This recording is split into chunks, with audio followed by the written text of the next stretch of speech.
Video games require a ton of money, human resources, and time to create, and coalescing those aspects to create something that appeals to the audiences over the long term can be a daunting task. It's rather commonplace to see live service projects that had quite the potential turn out to be underwhelming releases, and we'll be discussing 15 such failed live service games in this feature. Anthem. Following the underwhelming release I haven't of Mass played Effect Anthem, Andromeda, so I wouldn't even know. Fans were expecting a Oh, redemption hold on. arc First of all, from foremost, hold on. Let me fix the quality. Jesus Christ. Why are we watching this? Why is we watching it in this low quality, sir? Anyways, run that back. Overwhelming release of Mass Effect Andromeda, Goodness fans were gracious, expecting a bruh. redemption arc from developer BioWare with Anthem. The game looked really promising with all the You said it markings of a flopped? great action Okay, adventure game, makes but sense. the final I haven't product played was it, so I wouldn't anything know. But a rushed development cycle and poor management from higher ups meant that You said it was a knockoff Destiny? Damn. If that's the case, it was destined to fail. For the weight of business decisions, Boy, it was destined and to Anthem fail. ultimately became a massive flop. There were plans to revive the game under the Anthem Next banner, but those efforts were also canned due to growing costs. Skull and Bones. I heard this game flopped. I heard this game flopped so bad. Now, this game, I heard it flopped so bad. Fam, they was promoting this game to the T. They promoted this game so hard, bro. Fam, the promotions, the ads, the commercials, fam, it was promoted heavy as hell, bro. This one flopped for sure. Skull and Bones was the developer's effort to translate its adrenaline-pumping naval during a free combat trial, gameplay exactly, mechanics into a live service format. The game spent years and years in development hell, surviving multiple changes and differing creative directions before finally releasing just a few days ago. And suffice to say, the reception has been poor. It might be too early to call the verdict on this one, but the chance of Skull and Bones' sinking ship reaching the shores of live service success is looking pretty slim at the moment. Suicide Squad killed the Justice League.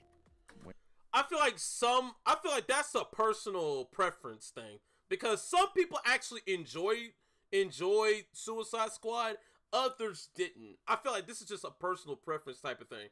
I feel like some people actually enjoyed this, others didn't. So I can't really say it flopped entirely, because it might not have flopped for some people. So it's a personal preference type of thing.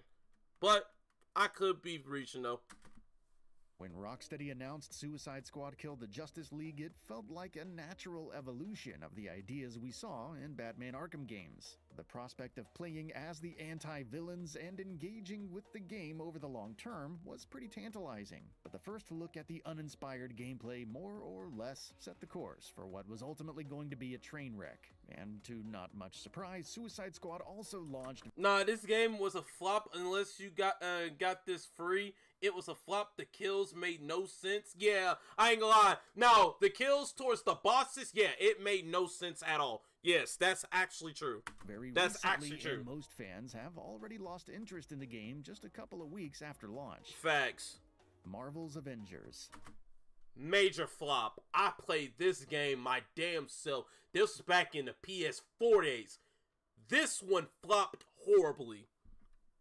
Horribly. A live service game this that lets one you flopped play as some bad. of the most famous superheroes on the planet would be a formula ripe for success, right? Well, that's what the developer thought when it laid down the blueprint for what would ultimately become Marvel's Avengers. The live service elements felt shoehorned into the final product, and a lack of engaging endgame portion and grindy progression mechanics didn't really help either. And to top it all off, the game released in an extremely buggy state, making it one of the biggest flops in recent memory. While the developer did make some effort in turning it around into a success, with post-launch DLC, it eventually became clear that many of its biggest problems were rooted in the foundational elements of the game, and that wasn't really something they could repair with a finished product. Knockout City. This one just did not age well. This one didn't age well. This game right here did not age well. I think it was free. I don't know if it was, but fam, this one did not age well. This one didn't age well. I'm gonna be honest. I played this myself. It didn't age that well. It really didn't. Knockout City was a really fun multiplayer game It with was. an interesting art direction and unique mechanics, and developer Velan Studios was able to accrue a sizable player base through those aspects. But player interest unfortunately waned over time due to a Like, Knockout City started out great, but they never changed anything. Exactly. He said, yeah, it was free. Okay, makes perfect sense. He said it was fire till it got boring. Facts. Like, it started off nice. Don't get it twisted. It just didn't age too well. It just didn't age well. Like, it was good at first. It started off nice, like a couple of weeks in. But now, I'm like, nah, I ain't gonna lie to you. This one is like, this one's low-key cooked. I'm not even gonna lie to you. a variety of reasons, and the developer started to withdraw support with failing player counts, resulting in a slow death of this once promising multiplayer IP. Hyperscape. Yet another I developer haven't trying played to this one. capitalize on the battle I haven't royale played hype this. I train would with know. Hyperscape, a game that combines fast and fluid movement mechanics with unique features that were specifically catered towards streamers. There isn't anything inherently wrong with Hyperscape's set of mechanics, and it did gain some success on an initial level, but the game just wasn't able to sustain that success in the long run. Evolve. Another was one of game the I first never games played. in the asymmetrical multiplayer space, and developer Turtle Rock Studios' title had quite a number of fans, waiting with bated breath for its release. It had some fun ideas going for it, but the developer failed to capitalize on the Hyperscape potential got with like underwhelming DLC seasons content. 2 The and idea 3, of and it killing fell off fantastically hard. designed Damn. monsters in an He said eerie Evolve was atmosphere trash. certainly Damn. was a great idea Well, on good thing I ain't paper, touch but it. the execution left much to be desired. Foam Stars. I knew this one wasn't going to age too well. Fam, this is a Splatoon ripoff. This is a Splatoon ripoff right here. This is literally a Splatoon ripoff, bro. This was not going to age too well, bro. This is literally a Splatoon ripoff. It's a Splatoon ripoff. Like, excuse me? Foam Stars was a decent This is a attempt at Splatoon cashing in on the knockoff. popularity of Splatoon's gooey Splatterfest mechanics. It said, yeah, this was a flop from the jump. That's what I'm saying. Like, it's literally a Splatoon ripoff. This is a great value. This is a great value Splatoon. And taking those concepts to a new platform, but a rough execution meant that much of the potential therein was put to waste. Foam Stars does have a few good things going for it, but the lack of engaging content and uninteresting progression mechanics give players You might as more well than play enough Splatoon. reason to Ain't no not point in be playing it for the this. long run. Player counts haven't been the best as of late, and Foam Stars is looking to be on a downward spiral just a couple of weeks after launch. Lawbreakers. I didn't play this. Lawbreakers was an interesting attempt at Yeah, creating I a didn't play hero-based this. first-person shooter, and while some of its ideas could be traced back to Overwatch, PlayStation Lawbreakers tried was it. anything but a ripoff. There were plenty of reasons why Lawbreakers Oh, God. never got the love that it deserves, which range from poor marketing to uninspired art direction and high skill requirements, among others. There was a dedicated group of players who enjoyed what Lawbreakers had to offer, but that group wasn't Haven't heard nearly of this. enough to sustain Yeah, the game's I haven't continuous I haven't heard of development this and maintenance either. costs, eventually leading to the servers being shut down. Damn. Radical Heights. Damn. Do you not know the game got to be so bad for the servers to be shut down immediately? Yeah, that's next level trash. Multiverse is next. Yeah, that one didn't last long. It didn't last long.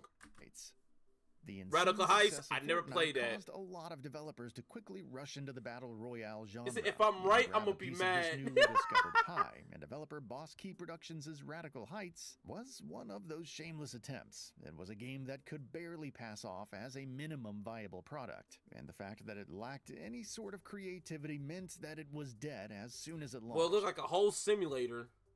Paragon. Epic Games tried to Never capture played the this one. lucrative MOBA market with Paragon, but failed to create much impact in the long term. The game managed to earn some faithful players when early access was first released in 2016, but complaints regarding its mechanics and quirks weren't addressed in a feasible manner. There was a very clear distinction between the direction that the developers took with Paragon and what developers wanted out of it. And with no common ground achieved, player counts trickled down and developers started to withdraw support, eventually causing servers to be shut down. Ass. Red Dead Online. Hold on. Outside of online, Red Dead Redemption was the shit. Hold on. Red Dead Redemption outside of online was the shit. Hold on. Hold up. Hold on.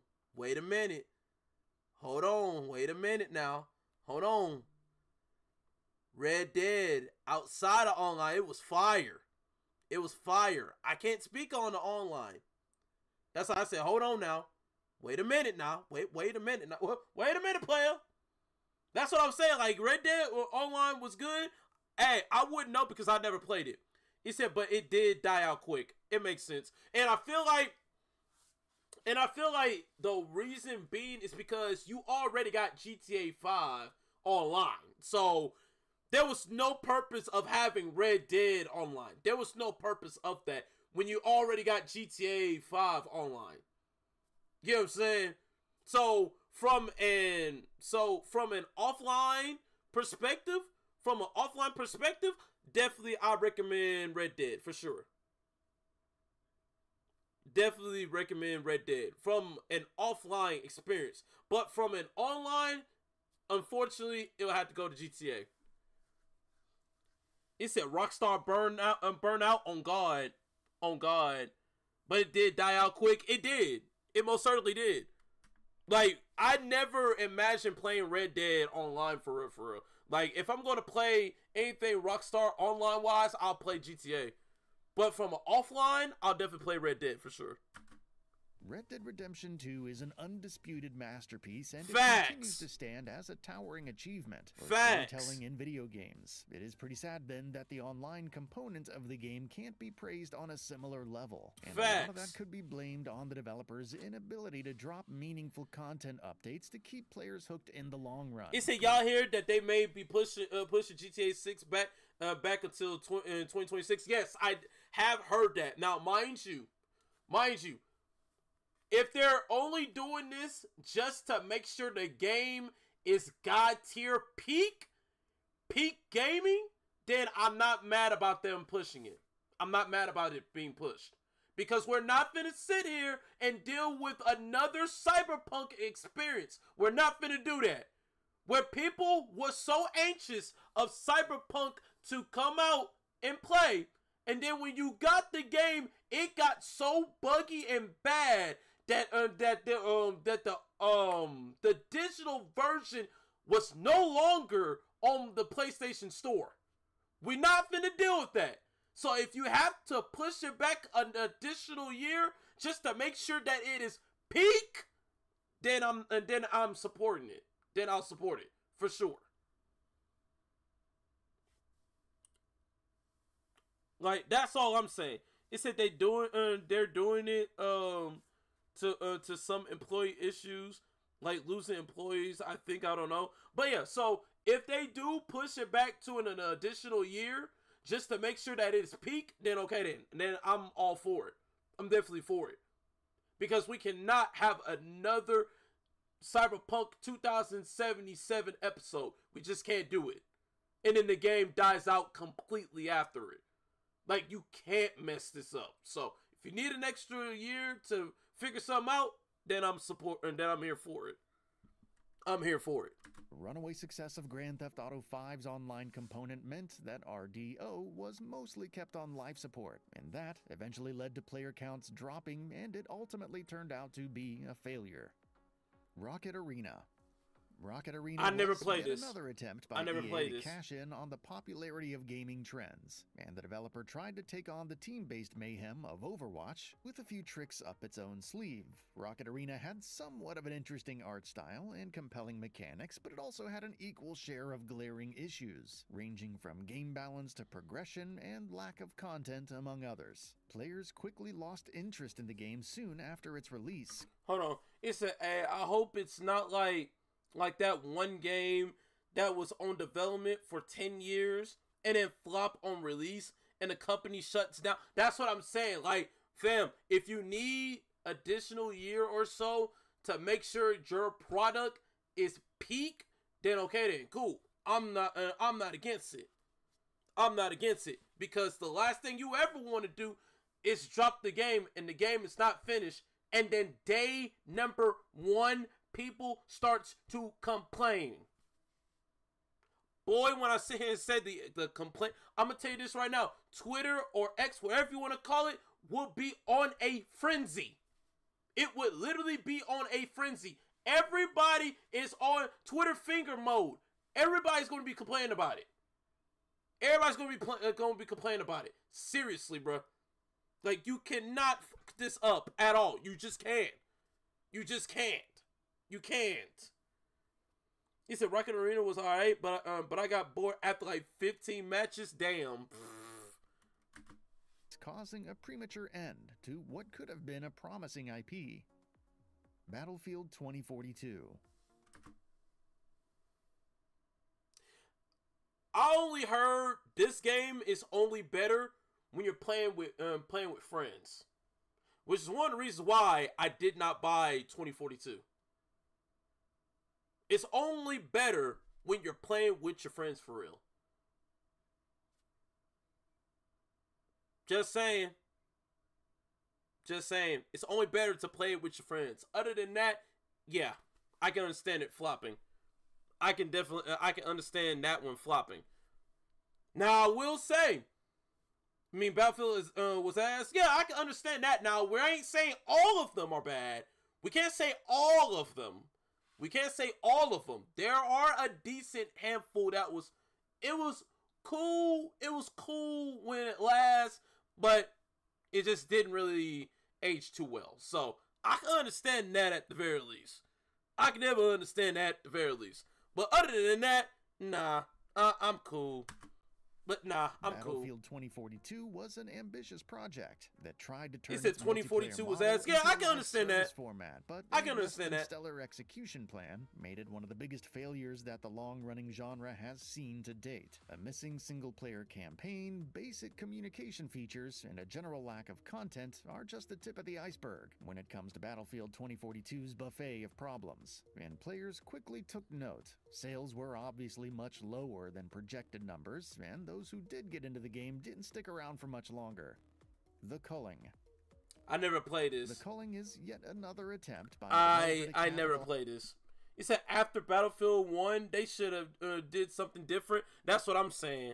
Lies on the Battle Royale. That's what I'm saying. But developer Xavient Games clearly put out the game well before it was even ready. It suffered from a bevy of issues ranging from technical inefficiencies to half-baked mechanics and much more. It was a laughingstock of a game, and it continues to serve as an example for developers to not blindly rush towards hot trends. That's all for now. If you enjoy what you saw, please hit the like button.